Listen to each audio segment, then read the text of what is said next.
Okay, great. Well, let's get going with this. It's past midnight here. All right. Here we are. So, Lydia, you're in Italy. I'm in Savannah, Georgia. This is where Beth B now lives. Yes, I tried to contact her, but she's going through a family thing right now, so I'm not going to see her tonight. Well, on this, the Day of the Dead, was the premiere of Artist Depression, Anxiety, and Rage in Italy, and it was a raving success with Ian White also doing a show. So we're here now. This was the premiere. 3 more shows in Italy, and more will follow, probably in June. But people are pretty devastated by it, and it looks fantastic. And great! Cheers to Jasmine and myself. Yeah. Congratulations. I'm in Savannah. My band Child Abuse is playing tonight, and we're competing. We have competition tonight with Stevie Nicks, who's also in town. But it's really insane that sort of you have that night of 1,000 Stevies you have in New York. The pregame, because Savannah's kind of witchy, and Stevie's this kind of mall witch. The pregame in downtown Savannah is all these kind of wannabe lookalike Stevie Nicks types walking around. Stevie Nickies, yeah. So that's what's going around.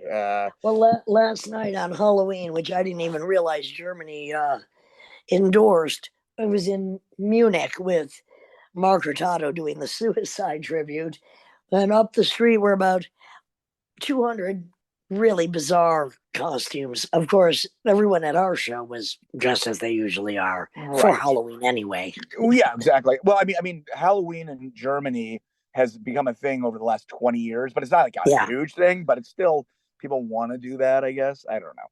Well, we don't need an excuse to dress up. Savannah's pretty haunted. I was in Macon, the Georgia's pretty haunted. So it's been a Halloween. I mean, starting Thursday till now, it seems like there's a Halloween theme. It's the longest Halloween I've experienced in a long time. That's fucking well, and you're right.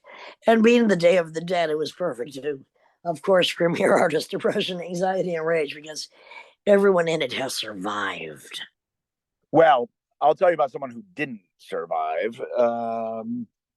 Adam Johnson, professional hockey player. Now, he played for the NHL, but now he's playing in some English league. Got his neck run over by a fucking hockey skate. And they're what? Wait. Neck run over by a hockey skate. Well, or was kicked, but it sliced his neck and killed him. And suddenly it was just like guys are blood going all over the ice. And they're investigating it. Even all these people have been in the hockey business for years, never seen anything like it. And they think it was a cheap play. They fight and they rough each other up. And they think this motherfucker who did it kicked it intentionally. Wow. And so now there's a whole debate in professional hockey. How sharp can these fucking things be allowed to be? I thought I had a bit of bad luck when a bite of meatball fell down my cleavage, and I had to pick it out, and I still, of course, ate it. So I certainly take that over. Whoa! So you had wow, well, as if I need more stuffing in my bra. It's stuffed well enough, to be frank. Anyway, a meatball down your cleavage. It's either France. It's one country in Europe refers to the act of titty fucking as, I think it's like fucking Spanish style or something. They give credit to another country. I forget which country. Well, I have to say, a meatball between 2 snowballs was a sight for sore eyes. Was it a red sauce? What was going on with that meatball? It delicately just leaped off my fork into my cleavage. But was it technically a meatball? Because every time I got spaghetti and meatballs is about Italian American. No. Yeah, it was simply a bite of a meatball slipped off my fork down to my cleavage. Nobody noticed until I plucked it out. Nice. So it's so soft and tender between those succulent Lydia boobs. It's so soft and tender. That fucking meatball knew where to go. I mean, I think I saw a few Italians faint. Oh God. Well, it didn't go to waste, and it entertained. So and I didn't and nobody ran over my neck with a hockey yes, correct. Oh God. Well, we're both doing what we love to do, which is on the road, bringing our personal vendettas against society's failings in general to the live stage. So I'm having a great time, and I'm sure I'm you having are a good too. time. Yeah, I saw. I was in Asheville the other day. Saw Mary Kelly, who owns Fleetwood. She went. Oh, She said one of to my say, favorite places to play. yeah, she said to say hi. Oh, they got a liquor license there now. It was just beer and wine, but they just got their liquor license, so it's definitely gone up a notch. There's nothing better than having liquor in the chapel. Exactly. Let's see what else is in the news here. So there's been a drought in Panama, and this is Strange. dramatically. It's been dramatically it's affecting the canal because I've been there before. I've been to the Panama, and the engineering is insane. Like you have these Only you have on, been to Panama. I have, and it's like they have these like kind of like rail things with these it's computerized now with these kind of ropes that make sure a major canal for transportation. Oh, yeah. One of the most important, one of the most major in the world, maybe the most. But it's Erie Canal. That's a different story. But they these big tankers, they're like 3 inches from hitting the sides, and wow, these robotic like kind of little mini train cars. The engineering is really complicated. It needs additional water to kind of lower and lift it, to go into these different doors and gates. And for every single ship, it requires the amount of water that half a million people in Panama consume a day for every fucking ship. So this is causing massive problems. It's going to bring, in terms of supply chains and all that, it's just going to cause disaster. So as we consume more, well, and especially we consume more, and as the environment goes down, and then we can't consume more, but we want to. We're dependent on our consumption. It's fucked. It's just fucked. Well, and look, I'm in Italy, and today it was like 75 degrees. I mean, it's like this is unheard of at this time of year. It's been hot the whole time until this morning. This is the Lydian Spin with Lydia Lunch and Tim Dole. We're all over the planet right now, and where we will continue to be, but still bringing you this every Friday.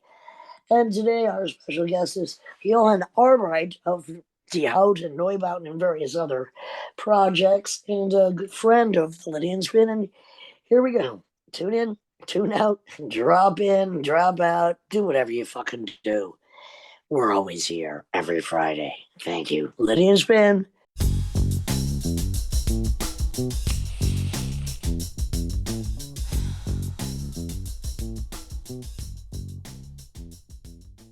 So, hi everybody, this is Jochen Arbeit from Berlin, and this is Lydia Spin. The Lydian Spin with Timothy Hall. Tim and Lydia and myself. Hello everybody. So we were just having a little chat because we go way back in time. Yeah. I don't remember exactly when we first met. Do you? Not exactly, but I think it could have been in New York when we did the first Haut album? The Haut album, okay.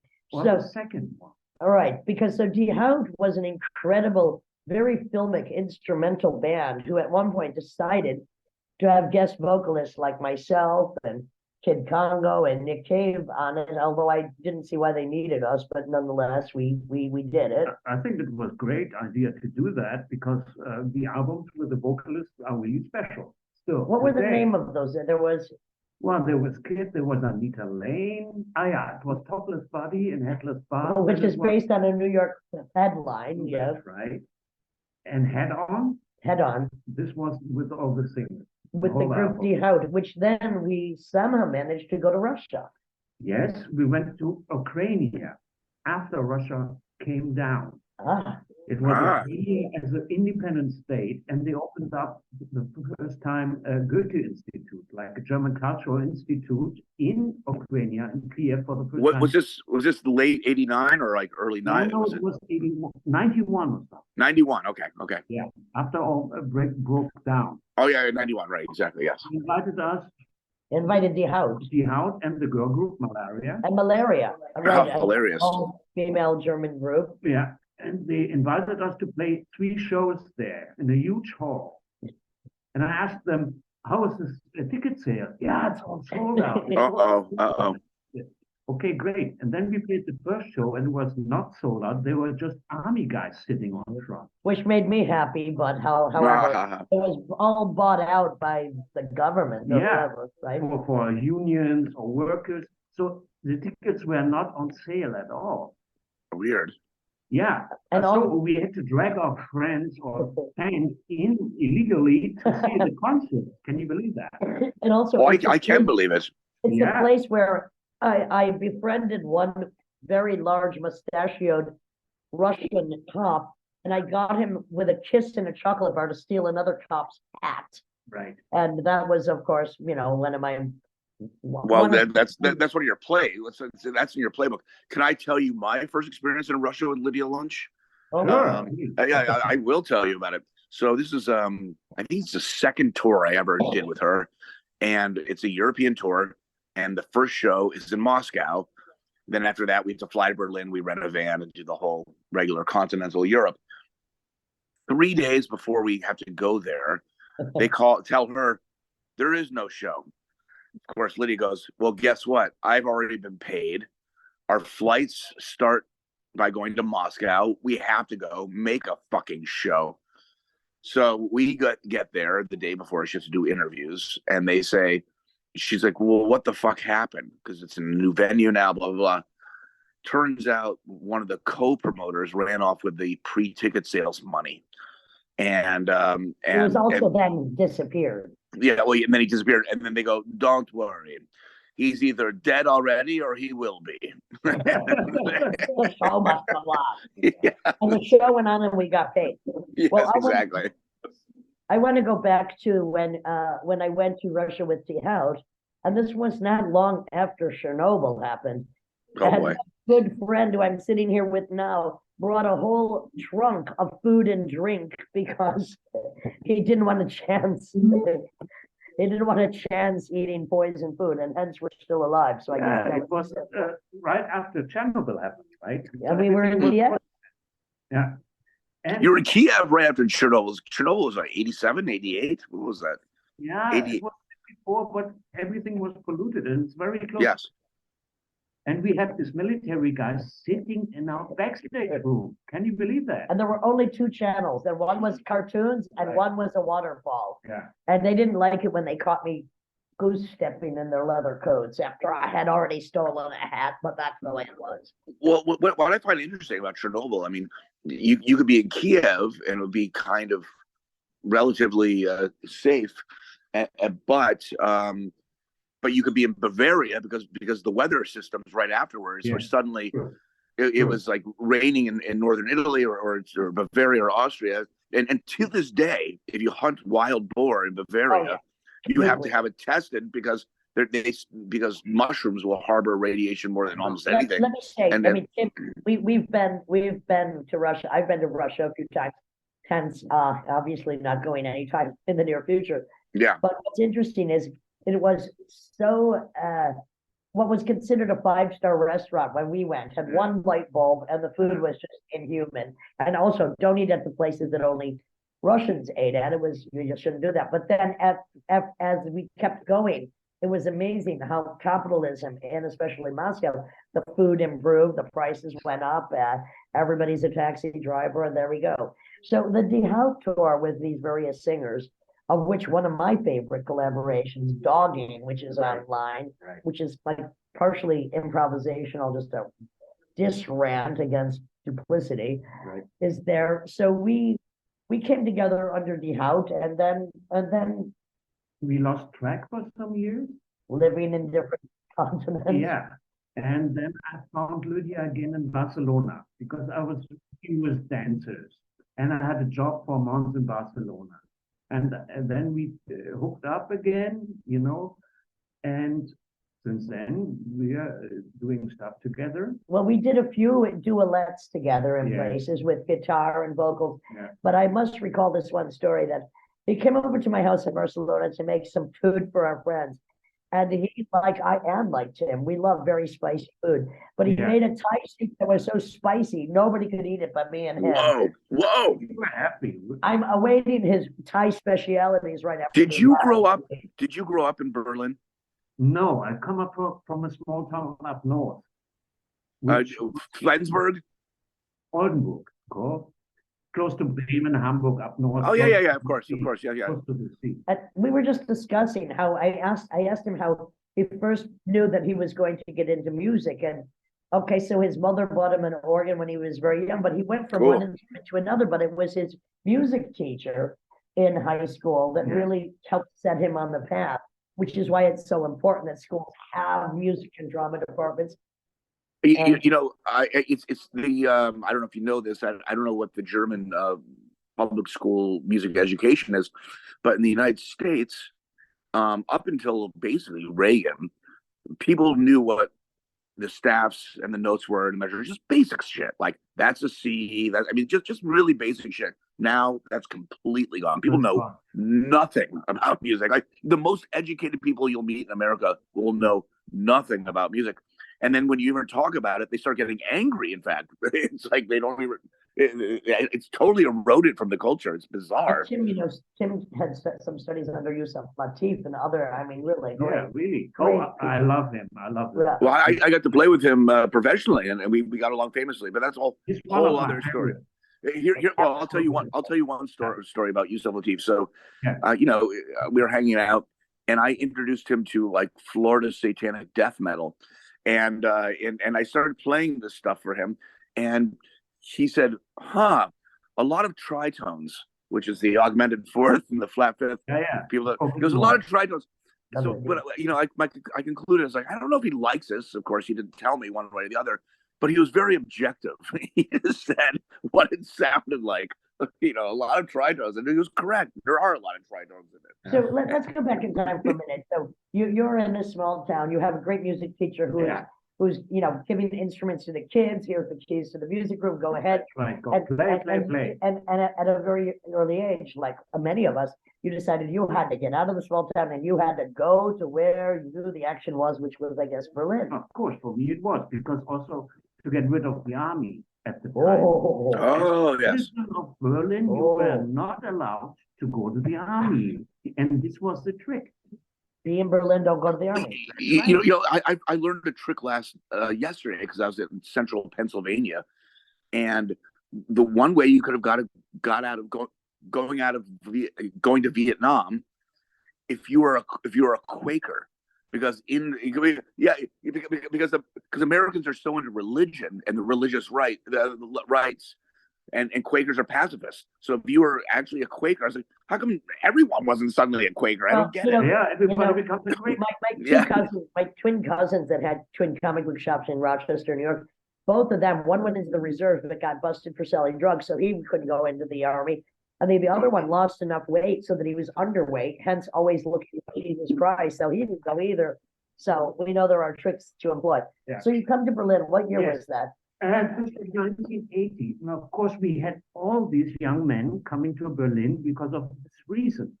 So we all met here because of nobody wanted to go to the army, and I call them the anti-army. Nobody wanted to have some drug addict. Yeah, it was an anti-army, of course, right? You know, I think I may have come to Berlin in 1980 with Teenage Jesus, and you know who was in the audience? Your bandmate in Einstürzende, Neubauten, Alex Hacker, who was like 14 at the time. I have a question, though. I have a question. What is actually ultimately more dangerous for a young man, going to the German army or moving to Berlin? Wow, so I was totally happy because I met all these Neubauten guys immediately. When you met all the Neubauten, of course. Because what year did Neubauten start? Actually, 80 also 80. They were there. They were there. Yeah, they were there. Alex at 14 in the audience of that Teenage Jesus show. Skipping school, school. And for some reason, let's face it, a tall, blonde, 14-year-old boy in the audience of Teenage Jesus, I'm like, future recruit. Yeah, totally.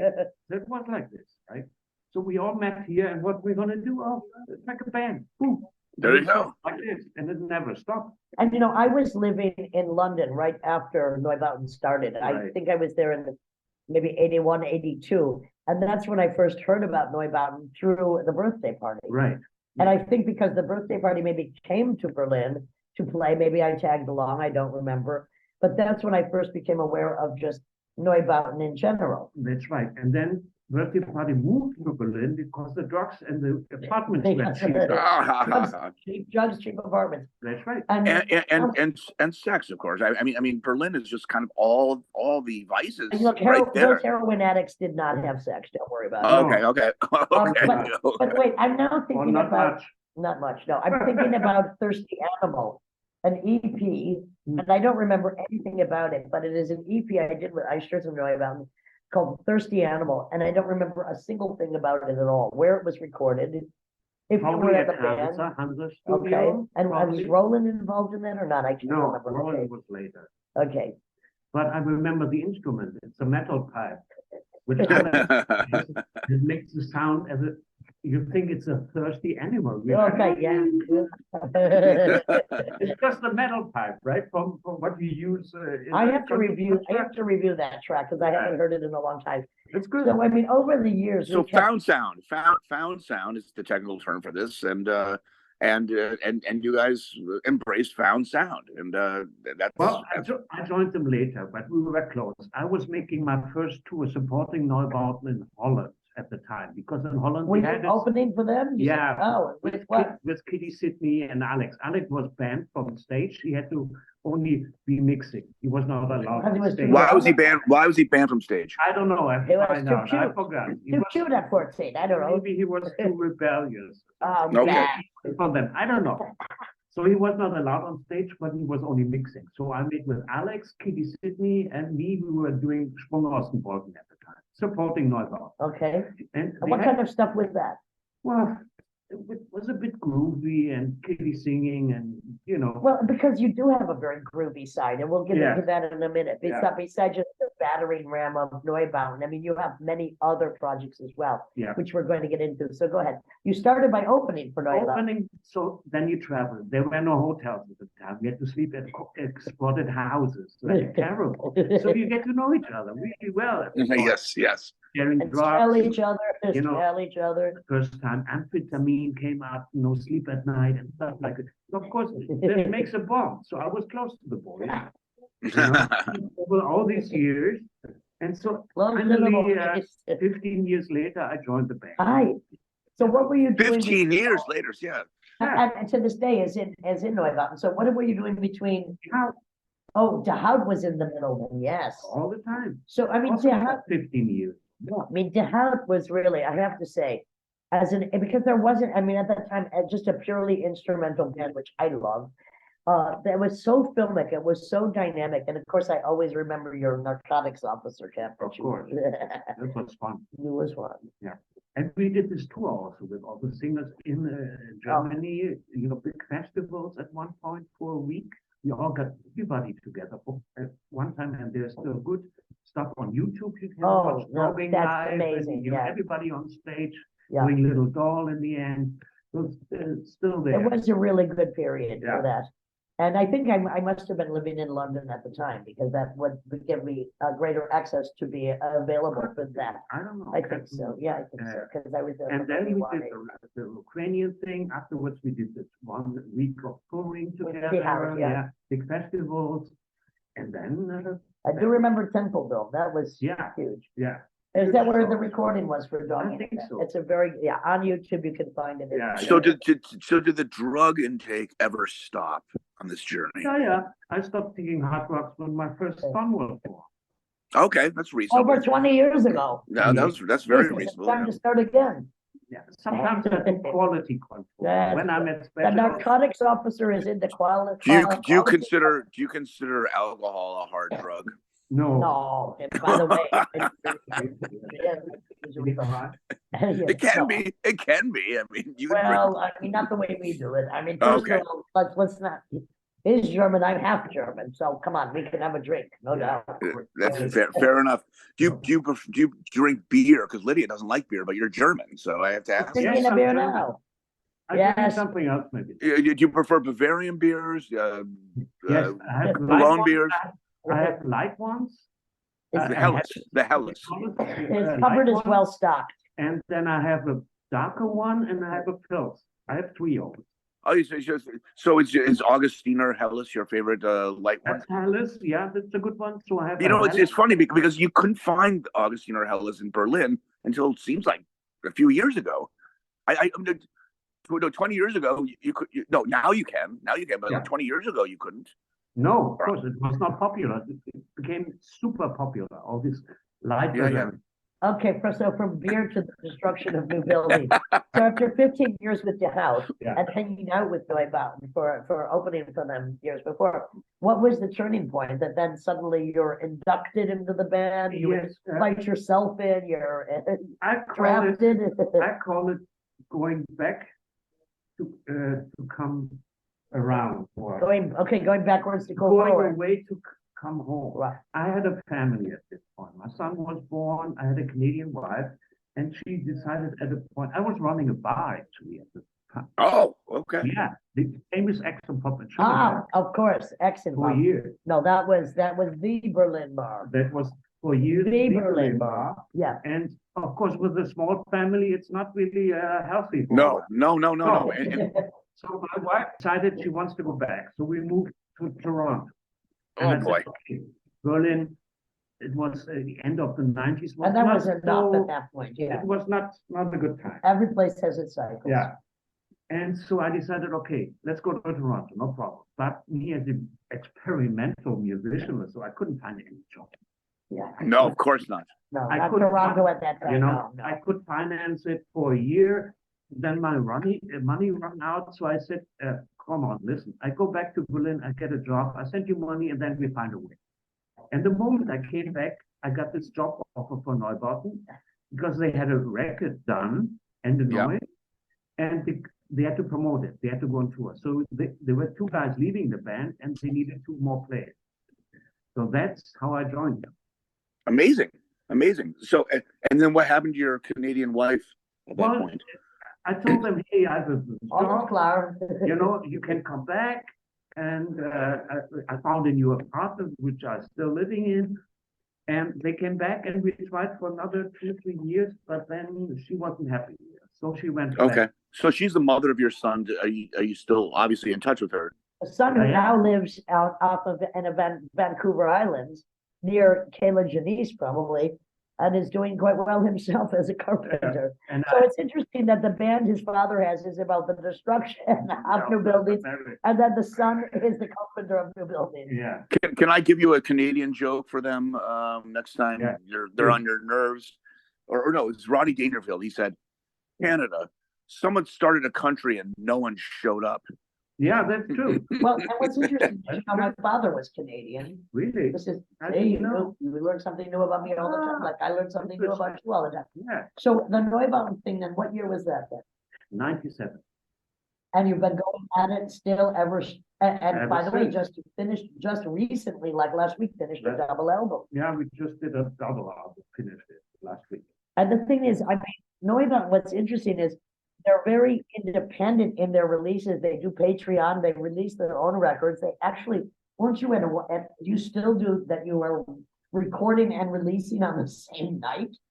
No, but You were we- doing that for a while. No, but we let people watch what we do in the studio once a week. Okay, with Patreon. Like what we do Okay. here, like a webcast, Right. as we call it, right? Okay, So they can join us and see what we're doing, we invent something special for them, Right. because otherwise studio work can be super boring. right. So we always come up with something and entertain them Well, once a week. and also because Neubauten is very well known, but that doesn't mean that any bigger business opportunities are going to arise either through bookings or record No, companies, because it doesn't matter that your name is out there and people know who you are. No, We still have to remain stubbornly fucking independent. that's right. This is what people don't realize. Even, you know, I mean, this happens across the board many times, is that you still have to do a lot of it Well, yourself. Lydia, you put it really well. I don't know, a couple tours ago, when people said made the assumption, oh, you must be doing very well. You're traveling all over the world. You're like, no, I'm traveling all over the world because I'm not. Well, you are doing well, but I'm not, because I'm not making enough money. I have Well, to do and it. I have other people, musicians to also help support, so it's just what we do. And look, No, just because your name is out there, I mean, you can't equate it with the bank statements. No. And hence, that's why Neubauten, we're smart enough to become so stubbornly independent and figure out ways to help support what they do. And also touring and breaking records. Actually, we invented this kind of Patreon system that they're having now. And you're going to give me an education in it before I leave. Oh yeah, wow, yeah. Because Blixer's wife is in IT, was Right. in IT. She wrote programs to do that. Yeah. In the Okay. early 0 years, she invented this for us. You know? Amazing. Yeah. And we did like in the 0 years, like 5 or 6. Constantly we were working on this and with this system. And that's going directly to the people who want That's it, right. as opposed to maybe appearing somewhere, and who knows how many people are going to be, could be a few, could be a lot of people, Yeah. and who's getting also some of the money. So can I ask you a question though? I mean, how does that work? I mean, with all that said, you're independent, but Germany's got a much better system for supporting artists than the United States does, and obviously you still have to do it. Do you guys get denied German Let's talk about what We never grant money? applied for anything, Right. we never get any state. Okay, But good to know. Good to know. What we've been doing recently, and it's very interesting, under the pandemic, for instance, and I see the evidence in the other room, and I've been in this apartment many times and stayed here.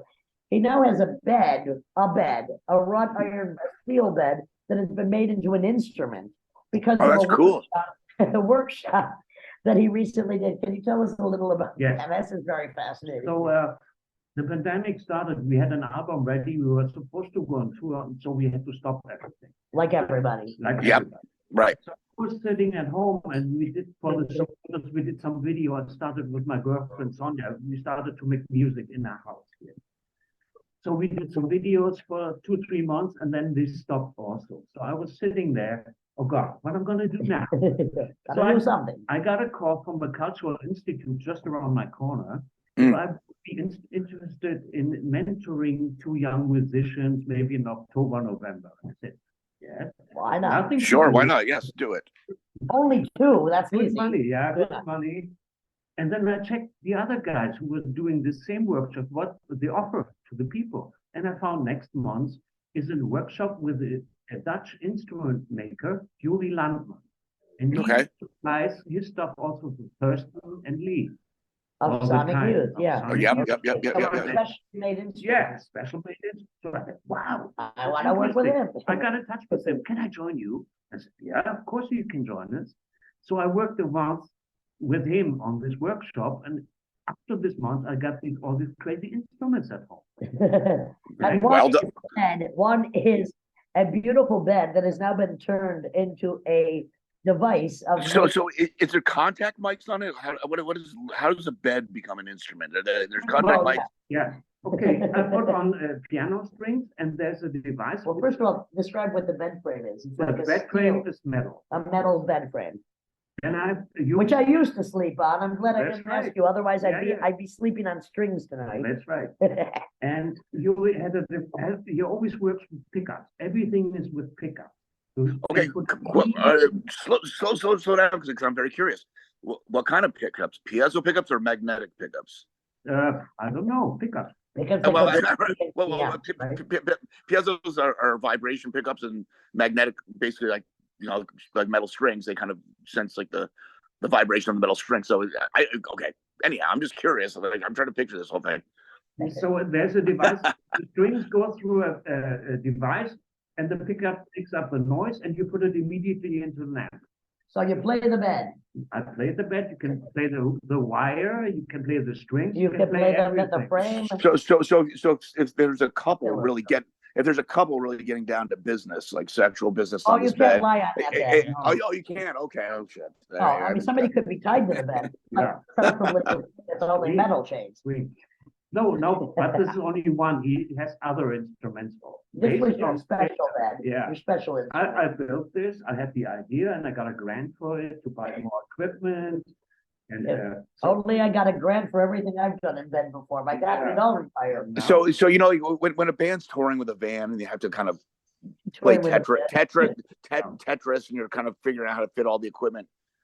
No. being the bed player would really be complicated. Like, how Bed do you does want- not go on. Well, can you imagine in the rider, I request a metal bed of this dimension.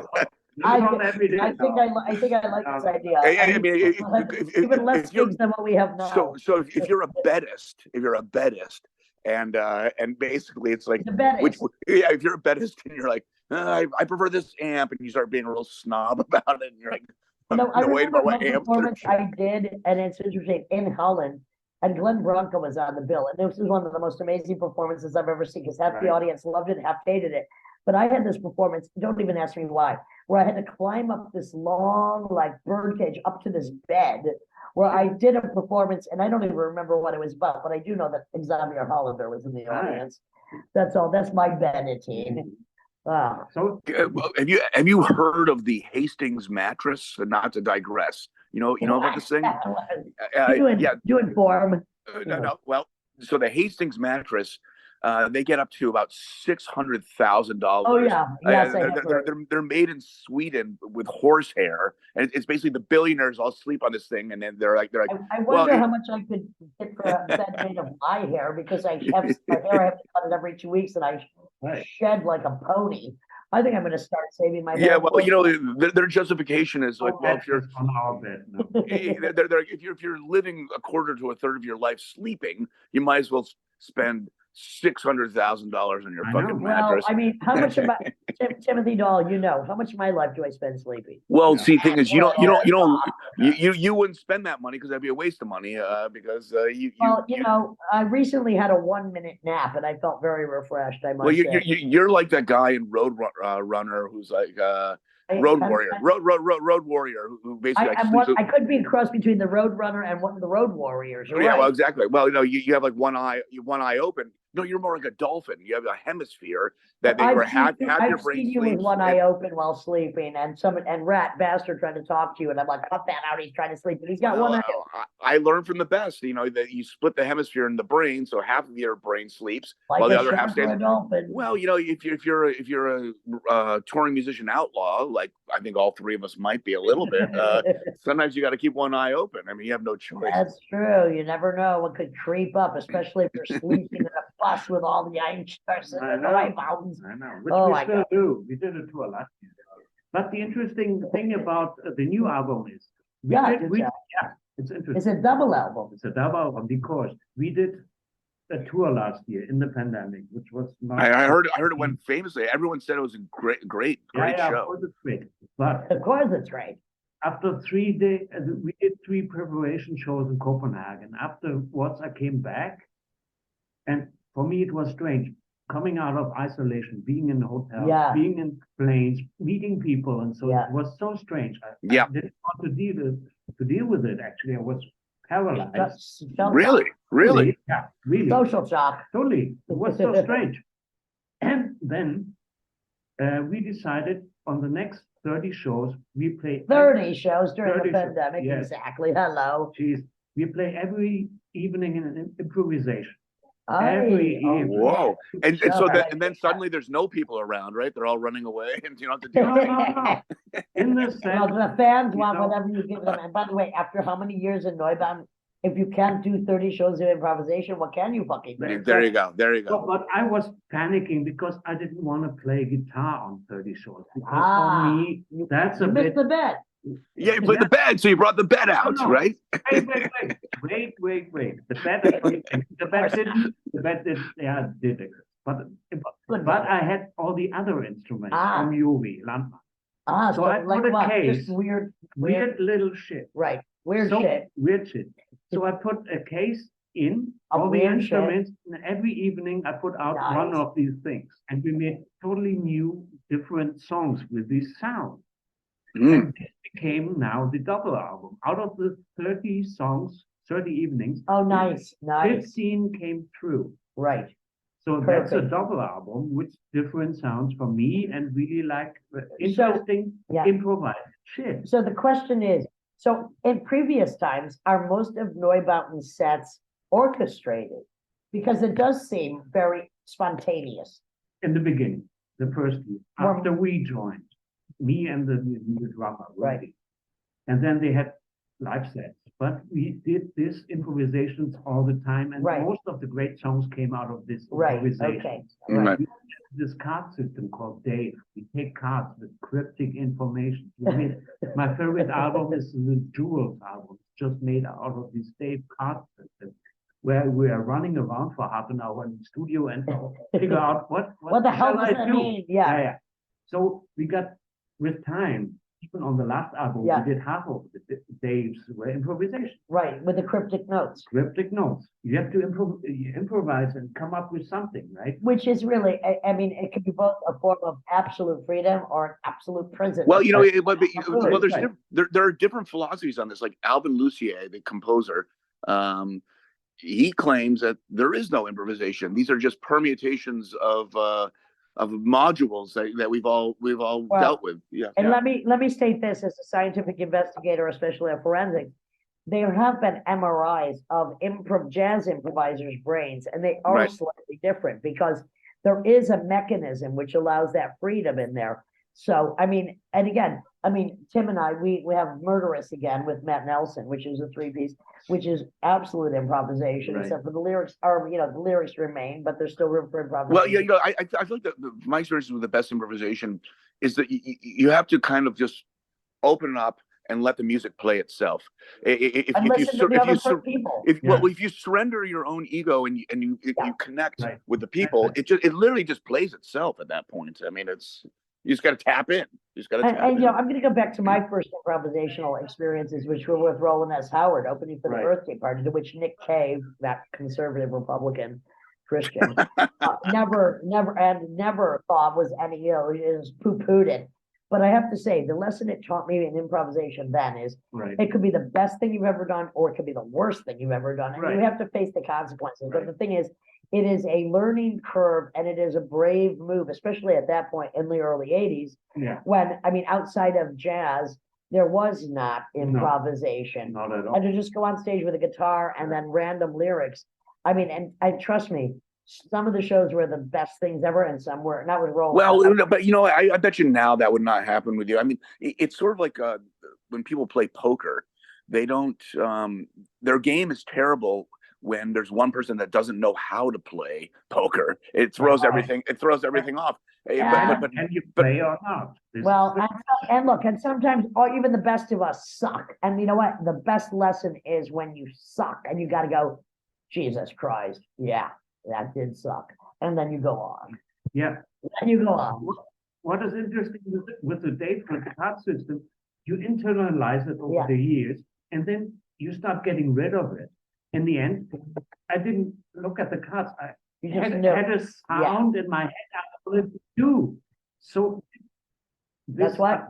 that's trust. I mean, Yeah. if you're around, You got to trust your instincts. Yeah, that's right. All right. yes, it was like a conversation. Basically, if someone doesn't understand the subtext, when someone stands out, which it's like, am I elitist here? But there's a trust ultimately with any relationship. Exactly. And I mean, the same trust I have whenever I improvise. So what's interesting is because three of us are touring musicians, and if you're an independent one, is that you got to pull your magic out just to do the logistics. There's so many filters that people don't realize, whether it's a person working at the desk for an airline, or it's a border patrol, or something. And people think these are small things, but they can fucking ruin your fucking tour. You have to know what you're doing. Well, and for instance, didn't Neubauten get denied their visas to America? Yeah. Not recently. Too late. Way too late. We were supposed to pick up our visas when we was were that? already on the That was plane. just a few years ago. Yeah, 5 years. 5 years. Last They time were we on tried. a whole tour of I America. know. We couldn't go. They couldn't go because that's the American fucking politics That's right. of bullshit. Well, here's a funny story. The late Peter Brotzman, who just passed away, Bill Clinton, the president, he claimed, because Bill Clinton would put on the Ray-Ban sunglasses and play the sax to be a populist. And so then one point, an interviewer asked, who's your favorite sax player? Now, of course, Bill Clinton, of course, American black population loved him. I don't know why, because he incarcerated millions. Yeah, But he was Bill Clinton's a genius, an evil genius, and he was very charming. And photographic memory. He could have said, of course, the right answer, John Coltrane. he said Peter Brotzman, Amazing. and which is really peculiar. And one time Peter Brotzman was at the border, and they were giving him a hard time, and they said, "Well, what do you do?" He goes, "I play sax." Your president's favorite sax player, and they looked it up, and they're like, "Go through, sir," you know. Well, I'll tell you a story about Casper Brotzman, Yeah. his son, who's an amazing guitar player. Yeah. Once he was staying with Thurwell, Peter. Peter Brotzman's son, Casper, Right. was staying with Thurwell, in the place we used to live, that Thurwell still lives, across from the ferry at housing projects. And Casper Brotzman got his cowboy boots stolen from somebody in the projects, like they want cowboy boots. Oh, wow. I always wanted to, I had told Casper, we had done one show together once, but I had told him, we need to do Are You Experienced by Jimi Hendrix. We never did it, but there's still time. He's still alive. Wow. You never Yeah, know. he's Hey, around. He's hello. doing stuff. I You heard. never know. You never Haven't know. seen him for a couple of years, but He he's did around. have a hard, he had a hard rock life. So are you into because you guys are kind of underground, are you into the masters of experimental composition from Germany, like Stockhausen? Are you into that kind of stuff? Of course. It's our history, and we have to keep an eye on history, because my favorite German band is, of course, Can. They studied with Stockhausen. Of course, I know this. Yes, Yeah. of course. So there's a line from Stockhausen to Can to Kraftwerk, Right. and all these German influential bands. Faust. Well, you're not playing with Faust. You did some shows with Faust recently. Yeah, we did. Me and my girlfriend, we played on the last two albums of the Berlin Faust. There's many. There's many right? Fausts. Yeah. Faust is Yeah, not- sure. Oh, the Yeah. Berlin Faust. So there's Yeah, a Berlin Faust, and we play on the album since 2 years. James Johnson, Big Sexy Noise, played with Right. Faust Yeah, I know. and the UK version of Yeah, Faust. I know. Are there any Neubauten cover bands out there that you know of? I don't Like know. a tribute Yeah. band? Good Yeah. luck, motherfucker. Yeah. It's My not box easy, I cover. guess. But Oh. I think there's an album out with cover versions played from other bands around the world. please. But seriously, I never listened to You it. see, but Of when course you would. I cover other people, I release an album of all cover versions Right. of people that I hated, but now I realize the lyrics were good, and anyway I have to do it, but because I want to, so therefore I do it.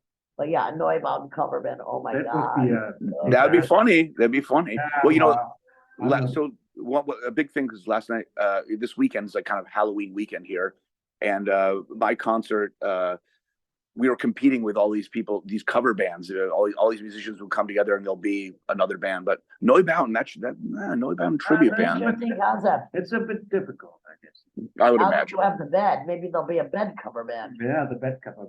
But Actually, so- yeah, we made a double album with the band, with the bed album.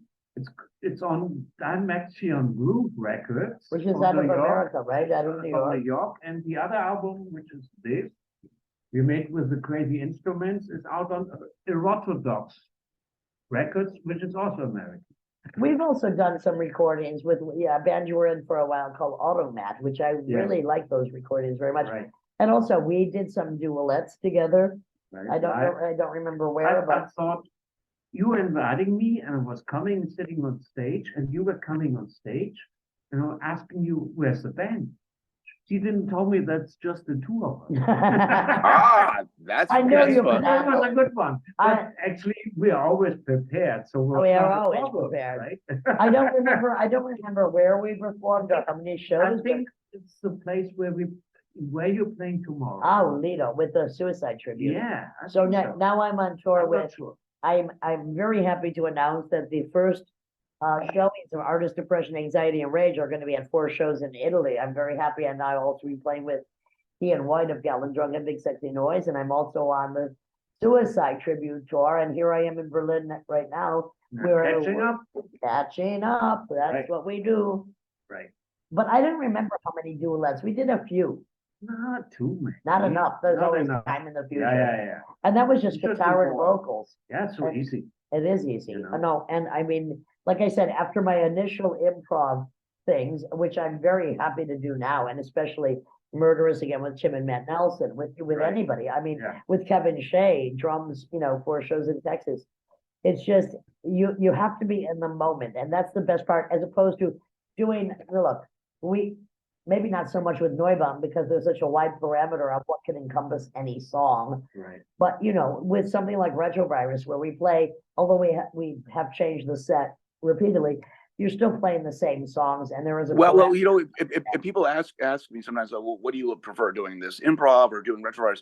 I always say they're different satisfactions. Absolutely. You know, like a classical musician, when you play something that's predetermined, that to realize that is a special thing and a different satisfaction. And then if you're improvising, that's a trust game, just like our conversation. My satisfaction is actually ending Retrovirus after a very long run, the longest thing I've ever done in one spate because there were so many songs to quell from. But I'm very happy to be calling it the end of that. Thanks, Weasel, for announcing it. But because there are many other things that I do that we all do, and we just go on and we continue to do what we do, as you continue to do what you do. Yes. With a new double album from Neubauten out in very shortly. Yeah, well, no, And 3 albums under the pandemic. Yes, and 2 Faust albums. And 2 Faust albums. So let me ask you this: are there any musical goals that you haven't realized that you want to? No. I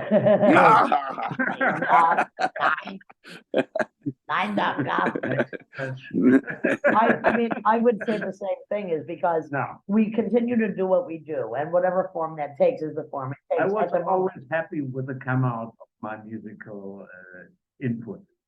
You know. Fair. Good answer. Good answer.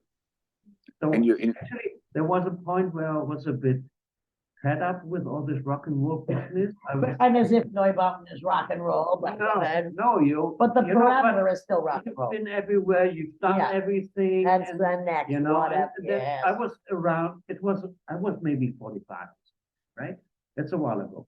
2 weeks ago. Yeah. And then I said to myself, mate, what is there something else or something? What is that all there is? Is that all? And then I started. Yeah, hey bitch, hello. I wasn't depressed. I was not bored. I was a bit, I don't know. Lackadaisical. Yeah.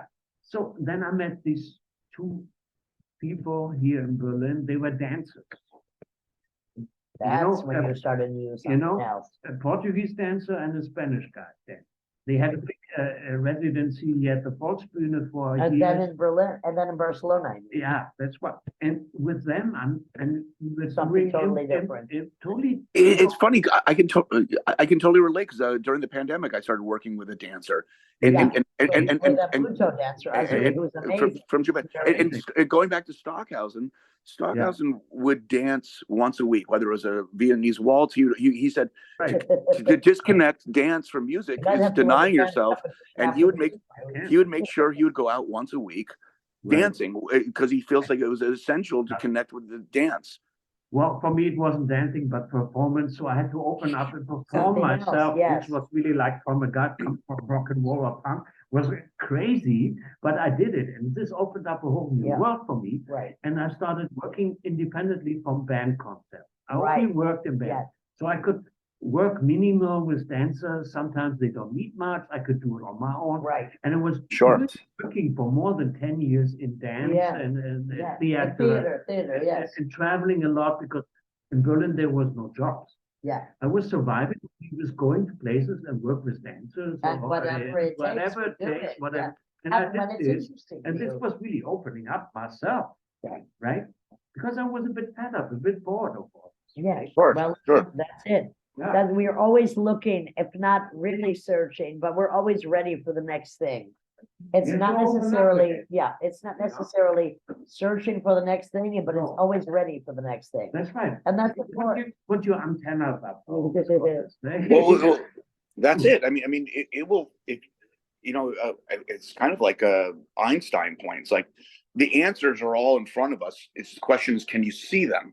And so just tapping into and being intuitive. You know, I adhere to the Einstein method of sleep. 20 minutes at a time is good enough. Power naps. Well, power naps. 1 minute sometimes. Who knows?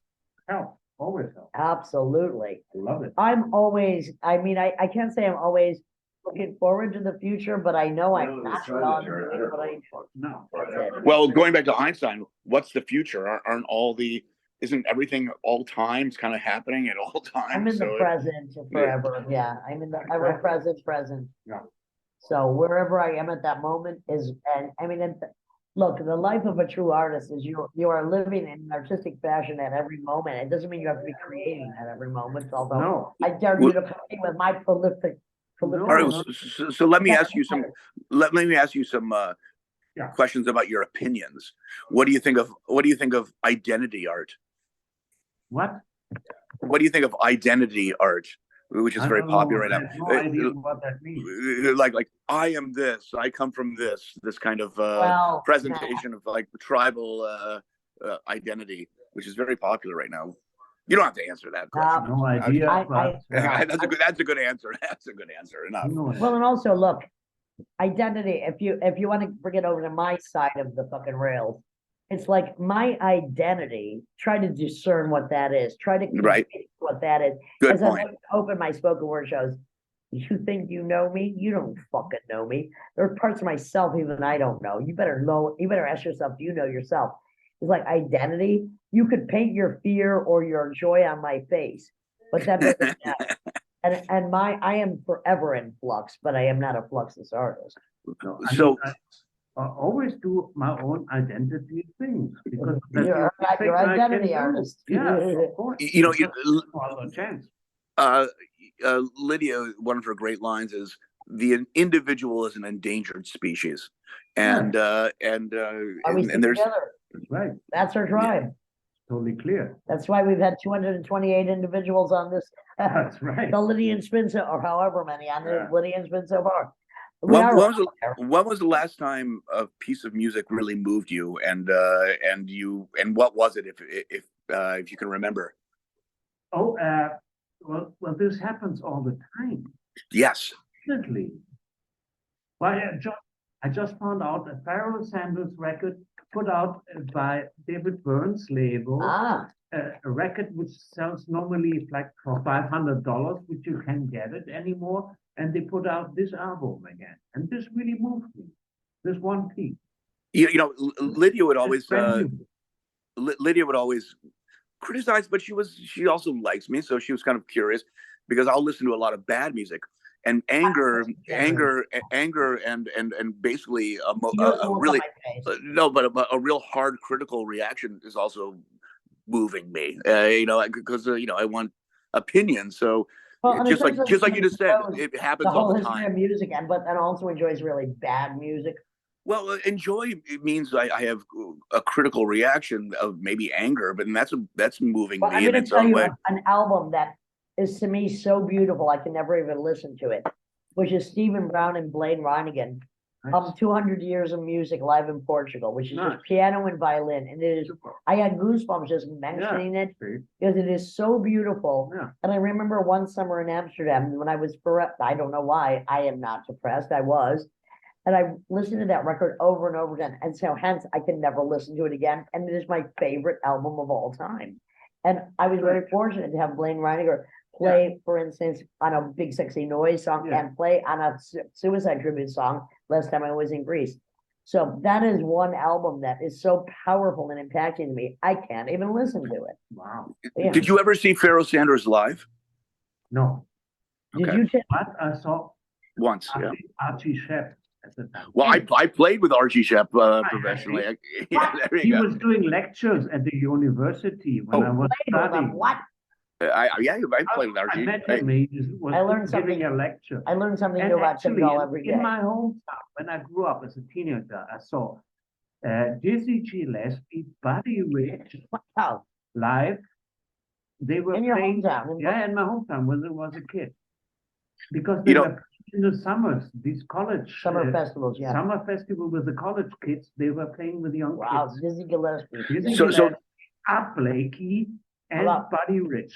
I was sitting in the first row and I saw them play, right? And I couldn't believe it. I couldn't believe it at the time. I was 15, 14, something. I saw these guys. Yeah, of course. I felt the same way when I saw Roxy Music at 15. Yeah. Do you know Archie Shepp's first instrument? You know, he's from Florida, like the deep South Florida. You know what the first instrument he played? Banjo. Wow. Yeah. Banjo was his first instrument. Get your hand on, right? Well, you know, banjo's an African instrument, actually. It was not a European instrument. Yeah. No. Yeah.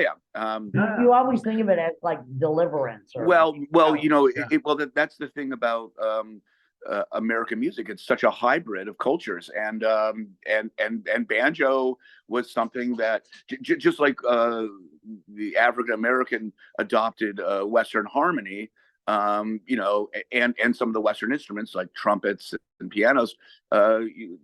White culture adopted a lot of African things clearly. So it's. I suddenly have a really very harsh desire to pick up a banjo, although I've never even seen one. I don't have one. I've Thank never God. seen one in anyone's house ever. I don't have- When I was 18 years old and I was studying music at the university, you're talking about seeing these legends. Max Roach would come. He was a kind of a professor, but he would come twice a semester, and he would go. It would be 8 of us in a class, and he would this kind of dawned on me recently how powerful this was. He would come at 8 a.m. and we'd sit there, and he'd say, here's the history of the drum set, because that's a 20th century instrument. And he would bring just one of them, like the hi-hat, the stand-up hi-hat, because the original hi-hat was on the ground, and it was Papa Joe Jones that elevated it to incorporate sticks. Before, it was just a foot cymbal, but then they wanted to add other elements and other directions by adding mallets or drumsticks to hit it. And then he demonstrated the history of the stand-up hi-hat. And he goes, Papa Joe Jones did this, and he invented this. And it was just recently, I was like, oh my God, Max Roach touched the people that invented this. And I was one generation away communicating with this person that touched the invention of this whole thing. And I was like, I didn't really appreciate it at the time, but that was actually pretty powerful. Great percussion group, or something, where they just play percussion. Something is that Max Roach who made this percussion? Yes. In a 7? Yes. Really fantastic stuff. Just 6 or 7 drummers playing Nice. together. This is really good stuff. I loved it. So going back to Buddy Rich, did you ever hear the tape of his meltdown, as we say, where because he had a big temper, and so he would go on these. Hey, wait a minute, Tim. I can't wait to hear the story, but I wish I had a fucking recording of all the tantrums we've had to face. Oh well, yeah, well, so Max Buddy Rich would be on his tour bus with his big band, and when they fucked it up, he would go on these just rants, just tearing everyone apart on the tour bus. And it became such a thing that people started recording them, and then they're out there on YouTube. We missed them calling. Ouch! Ouch! Yeah. Ouch! Yeah, oh yes. I saw these guys. They must have been in their 70s, 75 something, but they played like they were so fit. Like they were Dizzy 30. Gillespie with Yeah. the big cheek. Yeah. Oh yes. Buddy Rich. Yeah. They were so fit. They must have been 75 or 80 at the time. Are there any mistakes that could be made in Neubauten? No, there are no. Oh, hello. Exactly. That is my fucking theory. Exactly. Yeah. Like, you know what? If you don't make a big fucking attention about a mistake, it doesn't exist. No. Nobody wants actual precision. I had that. I was on a recording session once, and I was like, oh, I'd like to do that again. It was a mistake, and that's what the person said. There are no mistakes. That's in fact, we Absolutely. I mean, we have experienced recently a complete fucking blunder, but that was, could have been a sabotage. I don't know. But anyway, I mean, mistakes in rock and roll, nobody's paying attention. Who cares? No. This isn't Carnegie Hall. That same producer says, music school, they teach you it's all wrong. Like when you have to overdub in a recording and have headphones. Nope. You shouldn't even have the headphones on. This is why I record a lot of my vocals straight into the Mac. No microphone, one take wonder. If you know what you're doing, you know what you're doing. And it's also why none of my records, except for Queen of Siam, which was allowed to cost more, have been recorded in more than 1 or 2 days. Because if you know the shit, you record it. And if you're doing an improv thing or you're working it out, that's a different thing. But first take wonder. Hello. Take it to the fucking line, and then there you go. You better get down. Get dirty. I've never heard Tim Dahl make a mistake in his life on anything. We never rehearsed. No, I mean, this is it. Retrovirus rehearses once. Big Sexy Noise never rehearsed. How tight was that group? That's right. Hello, tight. We don't Yeah. have time. We we don't need. we What are you old gonna enough. rehearse? Yeah, what for? I'll tell you. Well, when I first started, Murderous again never had a rehearsal. well, No. Lydia told me when I first joined her band, she goes, "Play the songs, get away with murder," and Do what you do. This is what I tell everybody. Do what you do. I come to people because I want them to do what they do. That's it. Wow, I just heard a chair go up in there. Oh yeah, yes. Yeah, do what you do. So what's on the agenda tonight in Berlin for you two? Well, Besides this, Thai food, and I might go to sleep because I just got into Berlin at like 1 o'clock this afternoon. Vanya picked me up. I'm staying at her house. She said, awesome. I drive her back. I came here to visit my good friend of many years. He's an expert chef. Tim is a good chef. I'm a good chef. We all love to. We all love to cook and eat. And that's what's on our agenda. Tomorrow night is the suicide tribute at Lido, and that's what we do. This will be out after that, but that's what we do. Yeah, that's the plan. And so what's on the horizon for you right now? What's the rest of the year look like? Well, you got your new double LP with Neubauten. So I'm actually done for this year. Oh wow, good Almost for you. November. Yeah. And this year is over in Beginning 1 of month. I will over the winter. I will finish the album I started last winter because I only work on music in the winter. In the summer, I'm not doing anything. That's very very German of you. And that's why a lot of the clubs are closed in the summers. You guys really honor your Europeans know summers. how to live. They take the summer you off. know, it has to do with the weather. Yeah. It's Right. so shitty. You can't go out, so you're stuck like for 3, 4, 5, 6 months. And you in do your what you do. apartment, and then you work. And, right? and then when the sun comes out, you guys go outside to beer gardens. And then we stuff go like that. outside again and have something better It to was- do. It was you that told me how many lakes there are just around Berlin. I had no I started idea. making trips this year with my I new had car, no idea and how my many lakes are girlfriend. in The Berlin. kids are older now.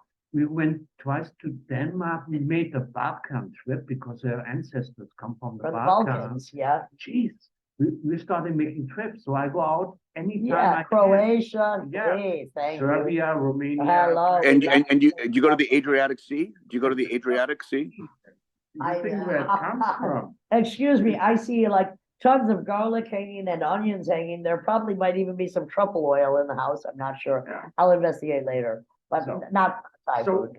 then we do trips or go out. Because the Europeans know that in the summer you should fucking relax and enjoy That's life. right. That's Hello. the only time we have.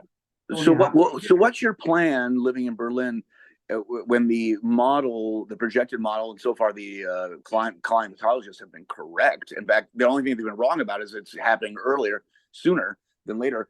If the Gulf Stream that warms up Northern Europe disappears, what's your plan in Berlin if there's suddenly a massive shift of Stay in or you go out. Well, climate? There's two choices for me. Either buy a little hut up north or go down south to Spain. But you're not going to stay in Berlin. Denmark, Okay. close to the sea. I like the sea. Maybe get a hut there. Earth. Small. An Earth, something maybe. An small. Earth. Yeah, whatever. Or go really down south to south of Spain, and because of the weather. I hope to But- be joining Eugene Robinson in the south of Spain in this house he's building, and I already have Where is insisted that? there's a Where's room. Well, can I give you both? I'll give you both an invite. My mother has this untouched land, 100 acres in the top of Maine, which is Well, we know Maine- what just happened in Maine. Well, and they found his corpse. That's a different That's point. gone. But- Yeah, but- well, you but- know what? but- Thank but- you. Why didn't you just take yourself out, motherfucker, instead of killing all Well, that's a whole. tough, deaf bowlers? Oh my God! Well, that's a whole other story. But Maine has the best water beds in continental United States, and if there's a And water I'll be crisis, there. I'll invite you guys both. Lobster and oysters. Tim Dahl, I am counting on you to be my future. That's right. You Well, are my- you're all invited. You're all invited. I cannot wait. The Do you family like remains Do you like strong. lobster? Do you like lobster? No, we love I love lobster. oysters. Oysters and lobster. Oysters. Oh yes. I'm totally. I don't know if you know my relationship with lobsters, but that's for another day. Yeah. That- And I'm not talking insects. about lobster. No. Anyway, So yes. Anyway, so I'm in Philly. I have to play in Richmond tonight, so I have to kind of cut it off short. we here. gotta I come have to- down. I'm in Berlin. I need to go to sleep eventually after some Yeah. great Thai food. As you That's should. where we Well, go. you two are having a good time. I actually Yes, we appreciate will. your smiles from miles away. We see you next time you come to Europe and play. Well, yes, I don't know I know I'm coming in the spring, but I don't know when I'm there with Lydia next, but I'm coming in the spring. Who knows? You know, There's, look, spring is there good. are things brewing, and as they shall remain on the brew. Yeah. And until then, all I can say is this is the Lydian Spin with Tim Dahl, Lydia Launch, and my good friend Jochen Arbeit of Neubauten D. Haut and his own solo recordings for many years. One of my favorite duelettists and Right. friends. And by the way, an amazing chef, just to boot. Yeah, just I'm gonna wait, go bang wait, on, wait. I'm gonna go bang on the bed while Yeah. you cook. Yeah. Put I'm it Bed on- banging on the bangers. bed, So you banging on two the are bed. you're a bed Yeah. banger. Okay. All right.